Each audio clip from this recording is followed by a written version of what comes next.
बिस्मिल्लाहिर्रहमानिर्रहीम। आज का जो हमारा टॉपिक है वो है एटॉमिक नंबर।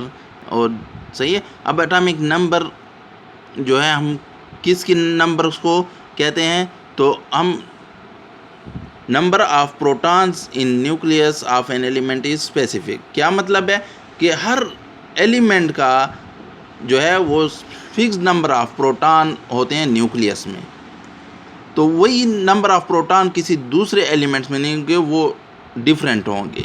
सही है। अब एटॉमिक नंबर जो है वो उसकी डेफिनेशन क्या है, तो उसकी डेफिनेशन ये, atomic number of an element is the number of proton present in the nucleus of that element.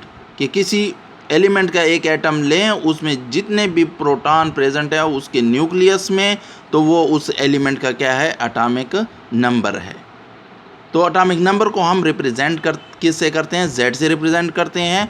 तो एटॉमिक नंबर के लिए हमारे पास जो इक्वेशन आती है मैथमेटिकल इक्वेशन, तो वो क्या है, atomic number is equal to number of proton in the nucleus, या सिंपली नंबर ऑफ प्रोटॉन्स। सही है।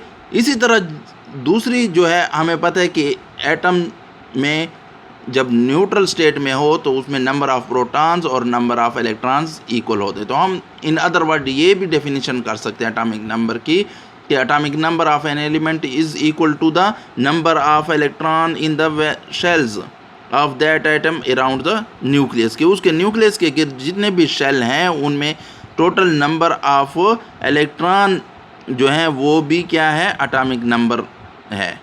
ठीक है।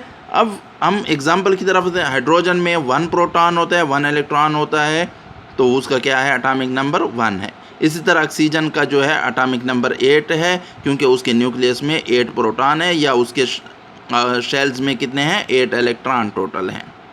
इसी तरह कार्बन के जो नंबर ऑफ प्रोटॉन्स हैं या number of electron in the shells around the nucleus हैं, वो क्या हैं, 6 हैं।